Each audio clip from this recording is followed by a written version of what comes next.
Good afternoon. Thank you for coming along today. You're all very welcome indeed.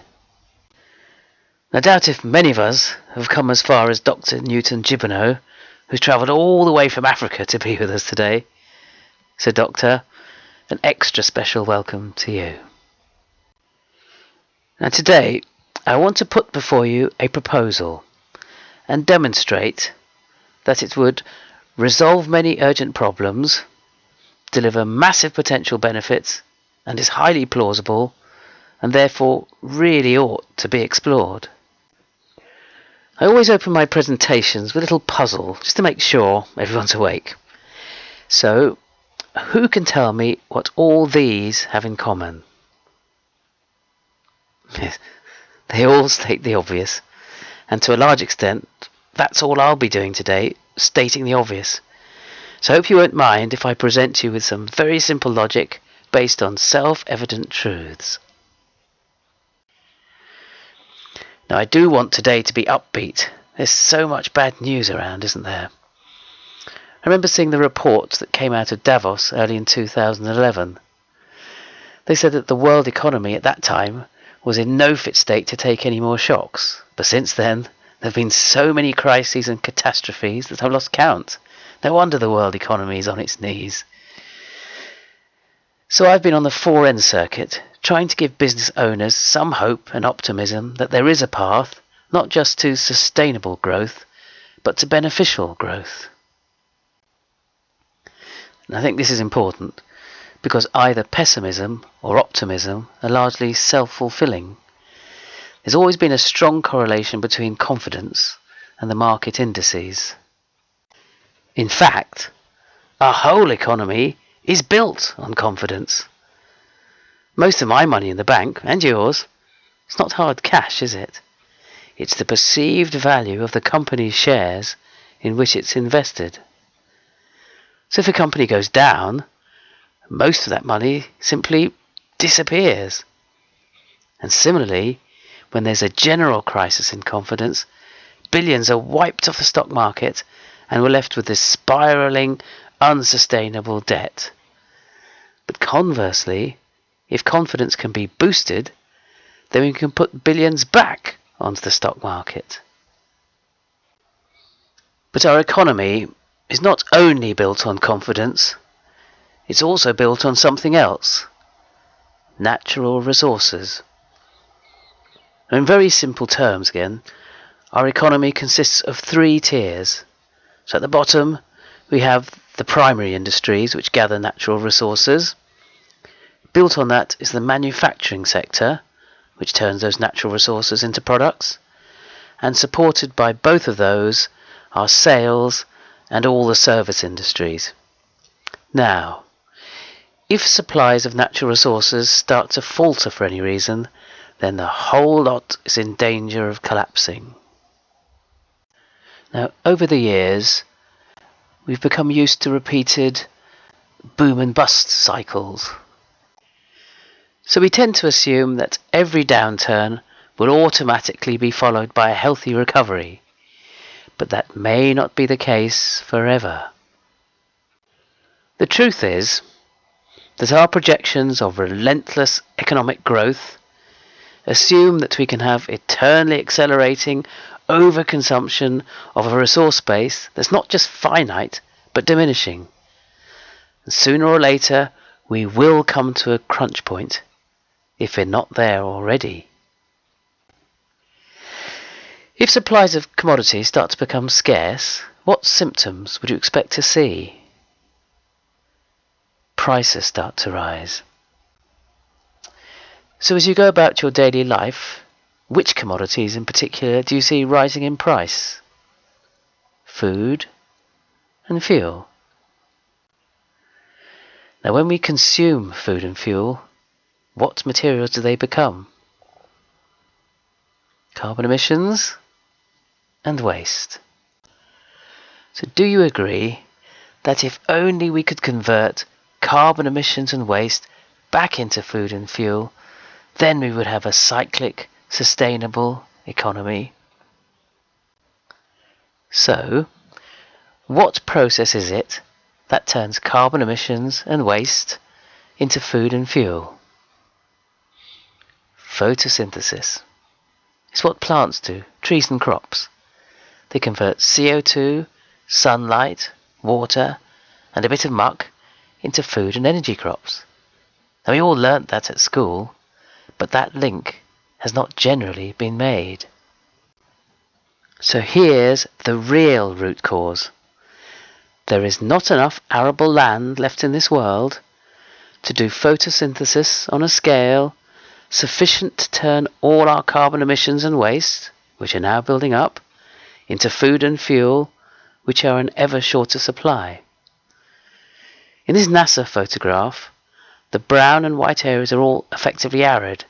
It's actually quite scary to see how little of the world's land is available for our use. You see, one of the principal things that went wrong is that when we reached the great land masses, the first thing we did, quite naturally, was to remove the coastal trees. Unfortunately, if you think about it, rainforest can only be rainforest when it's connected to a source of airborne moisture, which comes from over the sea. So once you cut a rainforest off from the sea, then it's game over. The whole continent progressively turns to desert. So the solution is to put back the coastal trees. But that's not all that easy in a harsh desert climate.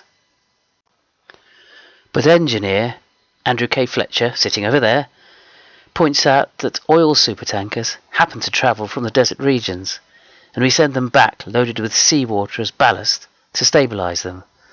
And of course, seawater contains invasive species which disrupt foreign ecologies and will soon be the subject of legislation. But meanwhile, we outfall pipe much of our wastewater and even raw sewage off our coasts, and it sometimes comes back to haunt our beaches. Now, if instead of filling them with seawater, we sent them back with our wastewater, then at the other end there would be organic material and nutrients to turn the sand back into soil, and millions of tons of water with which to irrigate tree belts, which would then induce a moist microclimate, allowing agroforestry to extend inland, locking all that excess CO2 away and growing all the food and energy crops that the world needs. He also points out that if we can use coastal vegetation to seed the great circulating air currents with moisture, then we can send rain to the far side of the desert and arrest or even reverse desertification, where communities such as Dr. Gibbino's people are continually forced to abandon their land and invade their neighbours' territory. So, where would we get all the effort and money to get this underway? Well, as the old consume and dump system declines, we could use the resources that become redundant to build a new, sustainable one. As the economy contracts, do you agree some people will inevitably lose their jobs or lose their businesses? So our proposal is to support the unemployed to construct applications for relevant international funding, which still exists, to build a new industry that cyclically converts carbon emissions and waste into food and fuel. And that would bring in foreign investment and put the UK back on the world stage as a leader and shareholder in a new global industry that restores the environment and natural resource base as it grows, instead of polluting and plundering the planet. And that would usher in the age of global restoration that Tara spoke about, and bring about that much needed boost in confidence. And that's the sort of message I believe we need to hear from our government and the media. So this is clearly a very powerful solution, but is it plausible? To help you judge, let's look at the calibre of those who are taking this seriously. For example, our approach has been publicly endorsed by Professor Braungart, co-founder of the European C2C movement. And I'll send you all a link to that so you can see who he is and what he has to say. In 2010, we held a meeting of this group, to which we invited a very diverse audience, including scientists at the top of the relevant fields. They agreed to become our scientific and technical advisory board.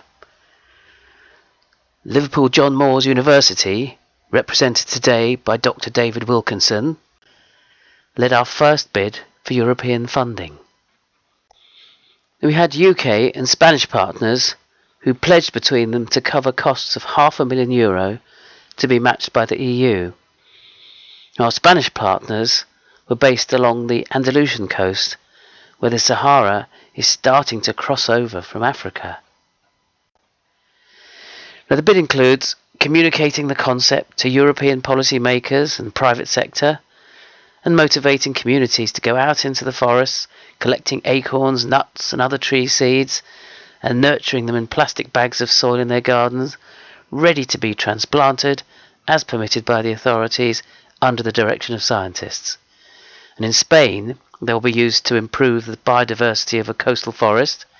And in the UK, we hope to plant a line of trees from the coast in East Anglia to an inland reservoir in order to help prevent land from falling into the sea, tackle increasing drought, and provide a proof of project concept. Now here you can see footage shot in Torbay by Andrew Fletcher, clearly showing a belt of trees drawing mist from the sea inland. Dr. David Wilkinson will also be telling us about his unique study of an experiment initiated by Darwin, where trees were placed with access to mist and cloud and caused an entire desert island to green itself exponentially. So this sort of thing can be done. And to help ensure financial viability of the project, we formed a commercial partnership with CCPN, who have sponsored today's event and committed to the project a penny from every call they handle. So in summary, our proposal is to support unemployed people to construct applications for international funding to build a new global industry to convert carbon emissions and waste into food and fuel. Now hopefully I've shown you that the proposal has massive potential benefits and it's highly plausible, so that it at least deserves to be explored. In fact, if we don't start to convert our outputs back into our inputs, then I really don't see any other sustainable solution. I know that it's a big project requiring international collaboration, but with the next UN Earth Summit due in June, maybe it's a good time to raise this. The UN Secretary General has called for proposals to connect climate, water, energy and food, and that is exactly what we have done here. Today we have with us Jessica Scholl, who manages the UN Global Compact in the UK. She is in a good position to help us understand the process whereby the UN can pick up on a high impact proposal and fast track its consideration. The UN Secretary General also pointed out that because of our pattern of consumption, the nations of the world are in a global suicide pact. Now here's an opportunity for us to help emerging nations green their arid land and build their economies by absorbing our carbon emissions and providing renewable supplies of commodities that our communities and industries are starting to run short of. And that will lead us back to a thriving global economy. And a booming economy is good for business, which is a good point at which to hand over to our speakers from the Centre for International Business and Sustainability at the London Metropolitan University, who will present us with a very relevant case study. So thank you for listening to me. I'll be back later.